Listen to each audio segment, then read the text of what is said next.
যাত্রাবাড়ি, উত্তরা, মিরপুর, মোহাম্মদপুর, এই জায়গাগুলো তো একদম শ্মশানের মতো। এরা তো খুঁজতে যায় না, এরা পাবে কিভাবে? আপনি দেখেন এদের সঙ্গে এখনো আওয়ামী দূষররা বসে কাজ করছে একসাথে। উপদেষ্টা মন্ডলীর সদস্যদের মধ্যে বলেন, তাদের মধ্যে আওয়ামী লীগ ঘাপটি মেরে আছে, প্রশাসনের চরম ভাবে আওয়ামী লীগ ঘাপটি মেরে আছে। রাষ্ট্র যেখানে নিজে আপনার শীত দ্বারা সোজা করে দাঁড়াতে পারে না, সেখানে এটা এই গুমদের বের করে দিবে কিভাবে? সেই এই আয়নাঘর দেখিয়ে এক একজনের লোমহর্ষক ভাবে গায়ে কাটা দিয়ে ওঠে।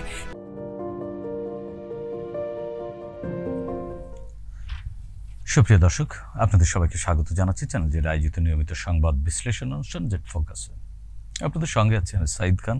আর আলোচনার জন্য প্রতিদিনের মতো আজও আমাদের সাথে একজন অতিথি রয়েছেন। আমাদের সাথে আছেন বাংলাদেশ জাতীয়তাবাদী দল বিএনপির সহ স্বনির্ভর বিষয়ক সম্পাদক এবং সাবেক সংসদ সদস্য নীলুফার চৌধুরী মনি। মনি আপা, আপনাকে স্বাগত জানাচ্ছি আজকের আলোচনায়। ধন্যবাদ। দর্শক, আপনারা জানেন জেড ফোকাসে আমরা প্রতিদিনই দিনের উল্লেখযোগ্য সংবাদ ধরে বিশ্লেষণ করে থাকি, আলোচকের মুখ থেকে বিশ্লেষণ শুনি। আজও আমাদের হাতে বেশ কয়েকটি খবর রয়েছে।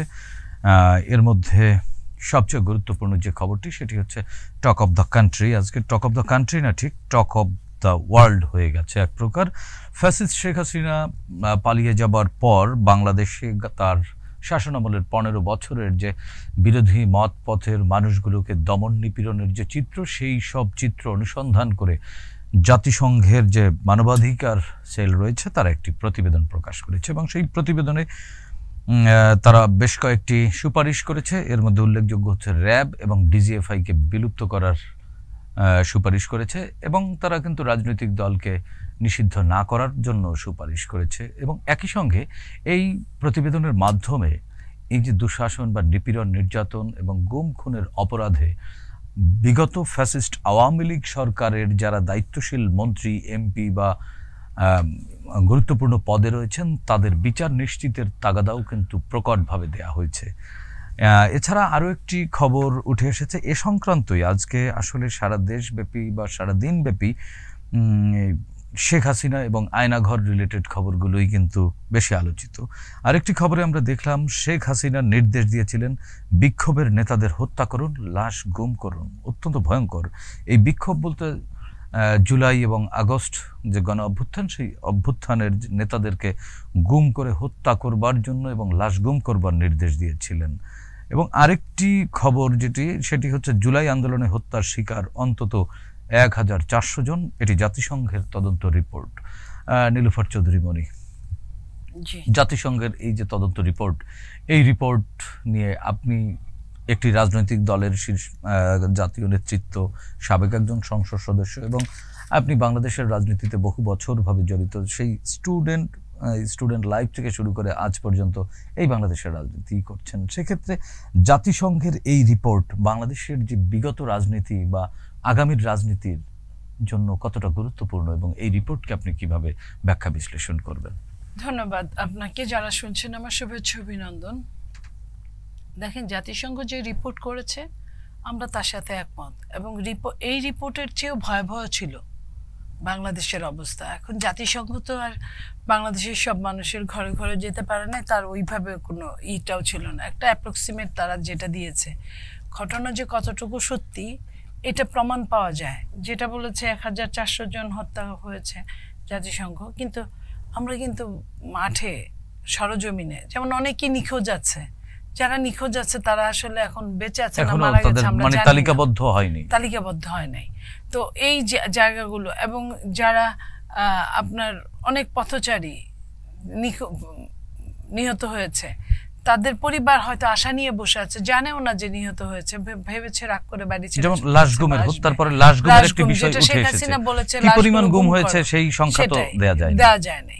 আমরা শুনেছি অনেক কবরস্থানগুলোতে বেওয়ারিশ লাশ তড়িঘড়ি করে, এবং আমরা প্রকাশ্যে একটি দুইটি ঘটনা তো আগুন লাগিয়ে রাস্তায় লাশ পুড়িয়ে ফেলবার ঘটনাও আমরা দেখেছি। এরকম হয়তো চোখের আড়ালে আরো অনেক ঘটনা ঘটে গেছে হয়তো বা, যেটা আমরা জানি না, বা আমরা যেটা জানি জাতিসংঘ হয়তো বা আমাদের সাথে তো সবার সাথে আলোচনা করে নাই, সুযোগটিও তো আসলে কম। তো জাতিসংঘ হয়তো সেটাকে ধরে নাই। এই জন্য বলি যে পরিস্থিতি আরো ভয়াবহ ছিল, এটা মানে ভাষায় প্রকাশ করার মতো না। সেখানে জাতিসংঘ যা বলেছে এটা আমরা মনে করবো যে ওয়ার্ল্ড ওয়াইড, জাতিসংঘের কোনো কথা বলা মানে ওইটা ওয়ার্ল্ড ওয়াইড।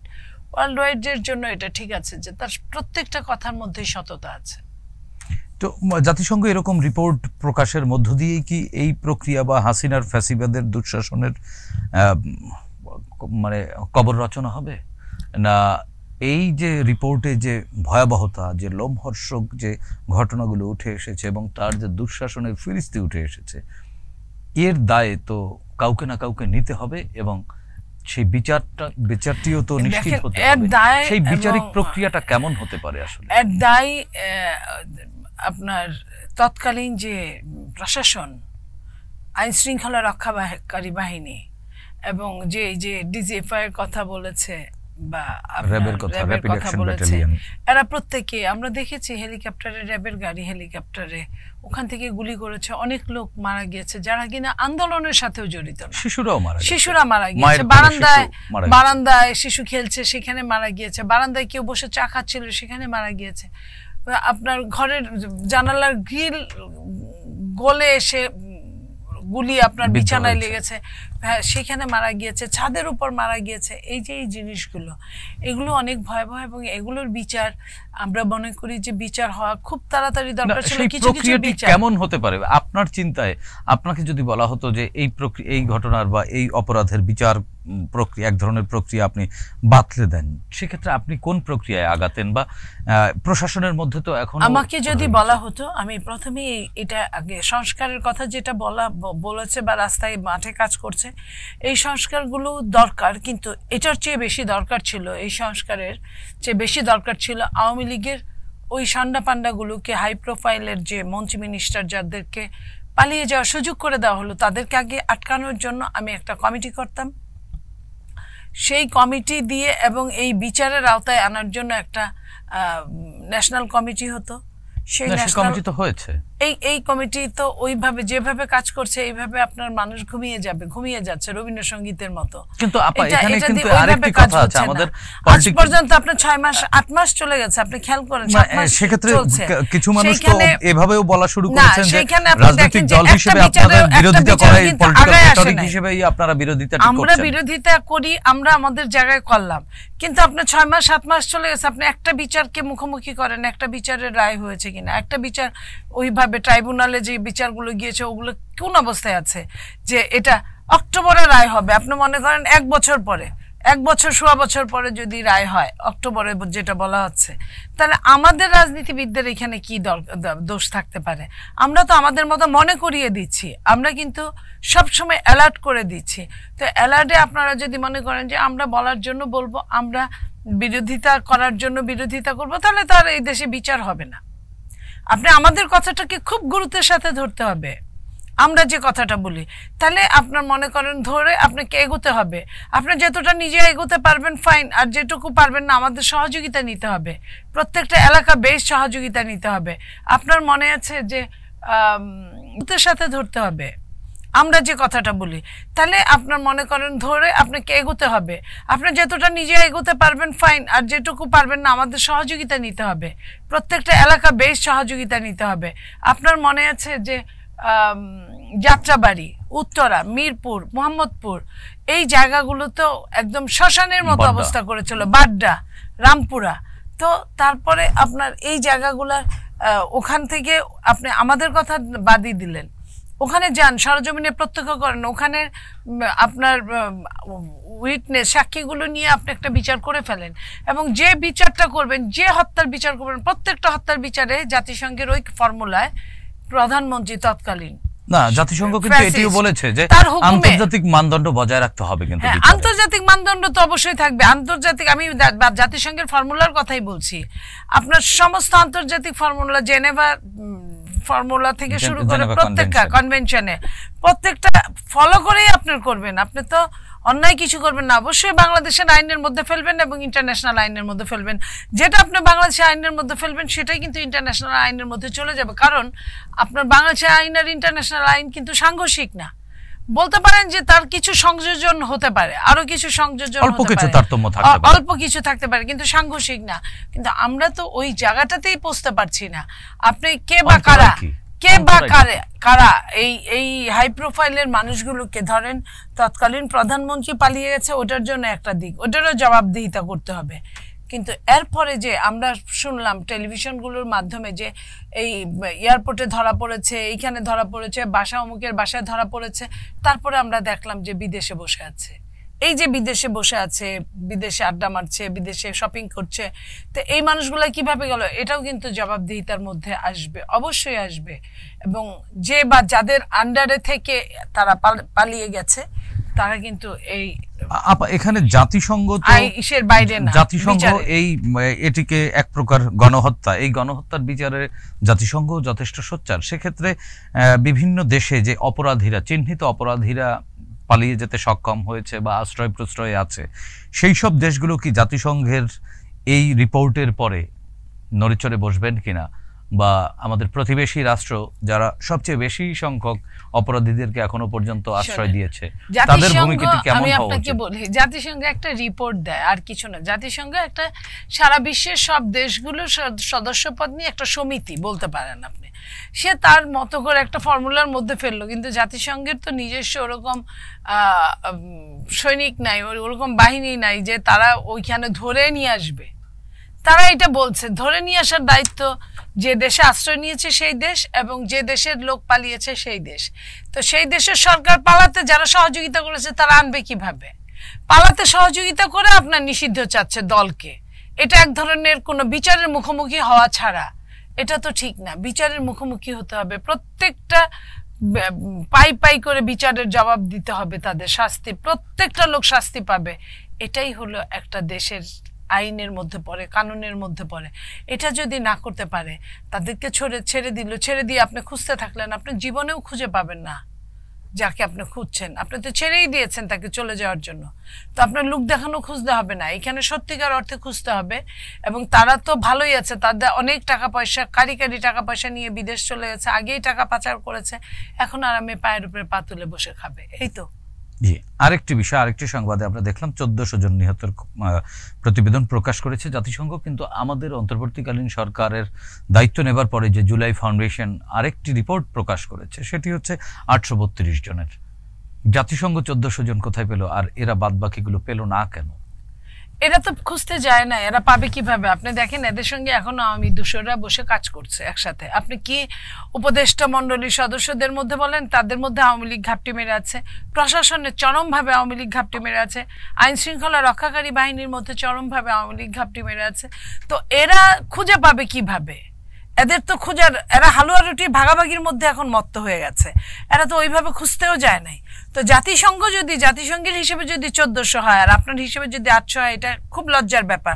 হয় আপনাকে চ্যালেঞ্জ ছুড়ে দিতে হবে জাতিসংঘকে, চ্যালেঞ্জ ছুড়ে দেওয়ার মতো আপনার অবস্থান আছে কি না এটা দেখতে হবে। আর না হয় আপনার জাতিসংঘটা মেনে নিয়ে আপনি খুঁজে বের করতে হবে। আপনি তো এখনো খুঁজে নিয়ে নাই। আপনি যখনই কিছু বলতে যাই তখনই বলেন যে আমরা এখনো রক্ত শুকায় নাই, হ্যাঁ আপনারা এটা বলছেন ওটা বলছেন, অথচ তারা কিন্তু দিব্যি ঘুরে বেড়াচ্ছে, তারা কিন্তু আপনার তদবির বাণিজ্য করছে, তারা আপনার বিভিন্ন কিছুতে আপনার মিশে গেছে, নোংরামিতে।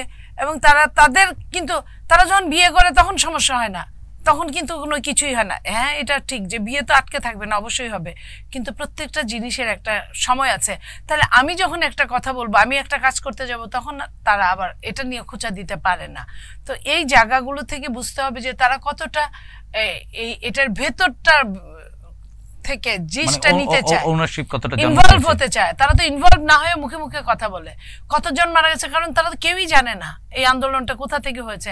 কয়েকজন মিলে আন্দোলন হয়েছে, যেটার পিছনে রাজনৈতিক দলগুলো ছিল। রাজনৈতিক দল বলতে পারবে, যেমন বিএনপি বলতে পারে তার কয়শো লোক মারা গেছে, 500-700 লোক মারা গেছে, যে ছাত্র দলের 300-400 লোক মারা গেছে, এটা বিএনপি বলতে পারে। কিন্তু ওদের তো কোনো চেইন নাই, ওরা কিভাবে বলবে? ওরা এক জেলাটা আরেক জেলায় চিনে না, ওরা এক থানাটা আরেক থানা চেনে না, ওরা এক ওয়ার্ডেরটা আরেক ওয়ার্ডে চেনে না, ওরা 157 না 58টা সমন্বয়ক, এই কয়েকজনকে, তাই তো এদের মধ্যে 3-4টা গ্রুপ হয়ে গেছে। এই কয়েকজন নিয়ে ওরা মনে করেছে যে একটা দেশের সবকিছু তারা করে ফেলছে।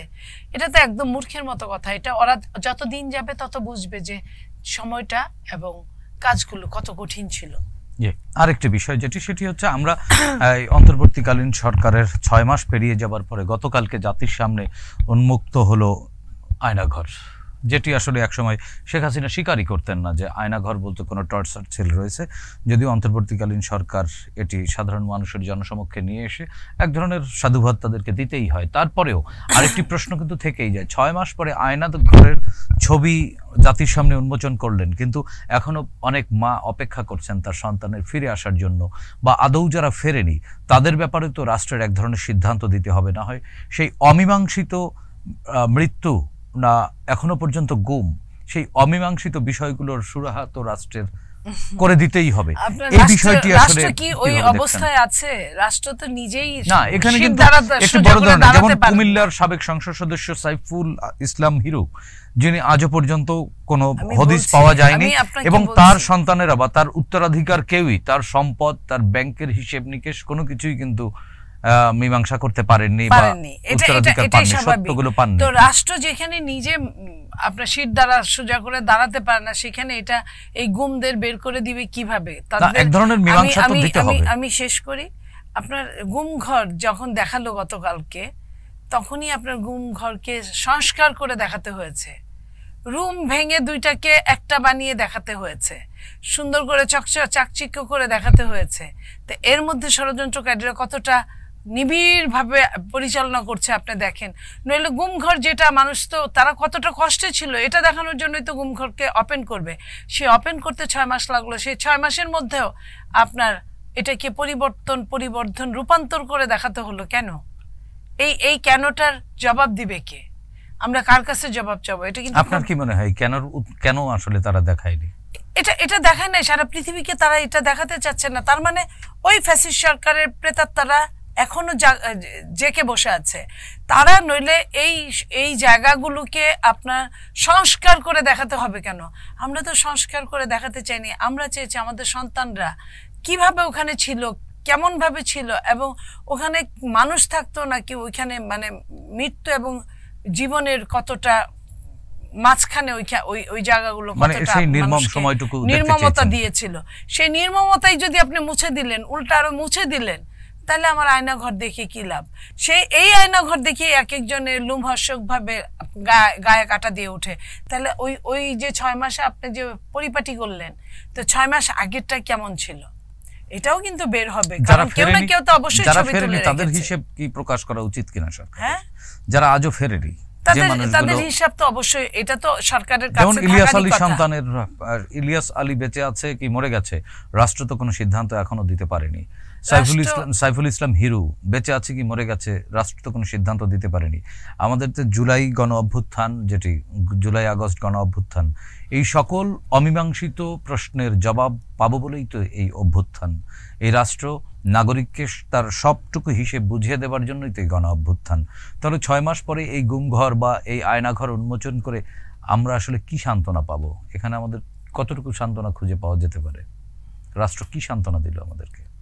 দেখেন, রাষ্ট্র এই সান্ত্বনাটাই দিল যে এটা আইএমএ জাহিলিয়া, এই যে বলল এটাই আপনি শান্তি হিসেবে বাণী হিসেবে ধরে নেন। তাদের পরিবারের জন্য তো কিছু, আর যারা ফেরেনি তাদের রাষ্ট্র, আমি আমার অভিজ্ঞতা থেকে বলছি যে রাষ্ট্র অতীতেও বলতে পারেনি, বর্তমানেও বলছে না, ভবিষ্যতে বলবে কিনা কোথায় আছে, এটা সত্যি কঠিন একটা চ্যালেঞ্জের জায়গা।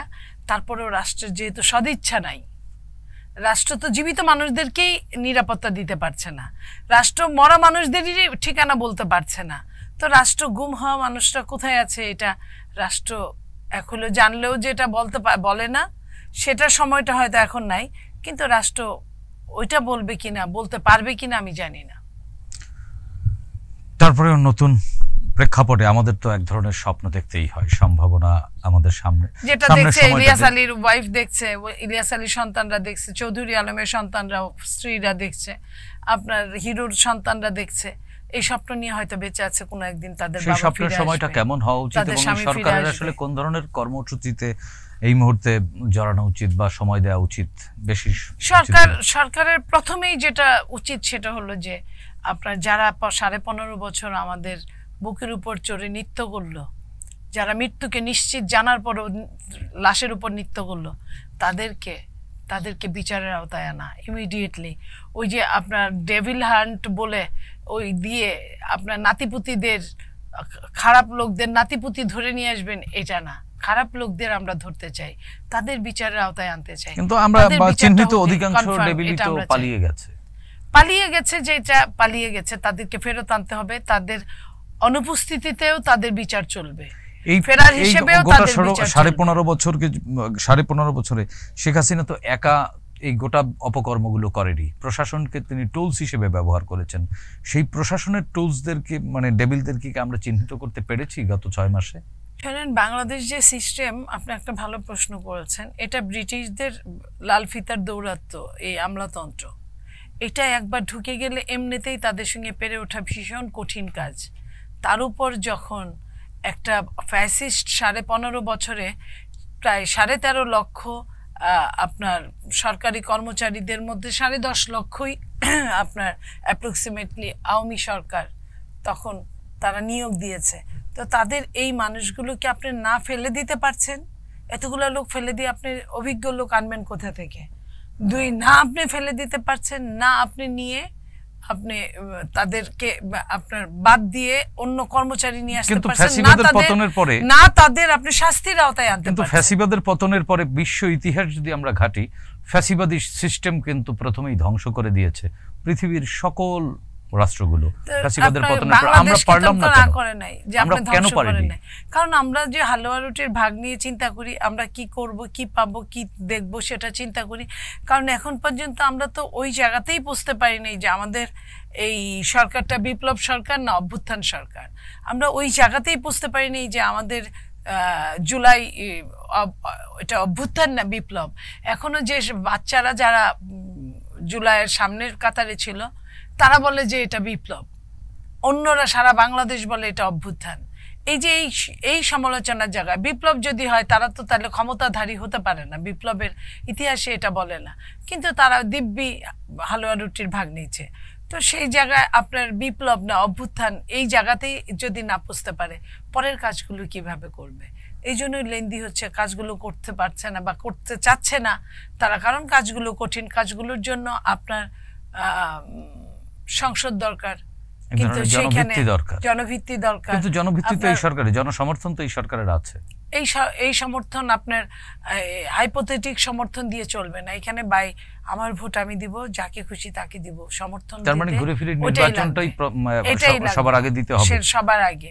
কারণ এটা জনগণ, by the people, of the people and for the people, এর বাইরে কিছু হতে পারে না। তাহলে অমীমাংসিতই থেকে যাবে ভবিষ্যৎ আমাদের কাছে। অমীমাংসিতকে মীমাংসার মধ্যে আনতে হবে, থেকে যাবে বলাটাও ঠিক হবে না। কারণ আমরা রাজনীতি করি, এই জন্যই রাষ্ট্রবিজ্ঞান সমস্ত বিজ্ঞানের ঊর্ধ্বে বিজ্ঞান। যদিও বিজ্ঞানের ফর্মুলা রাষ্ট্রবিজ্ঞানে মিলে না, কিন্তু তারপরেও তাই।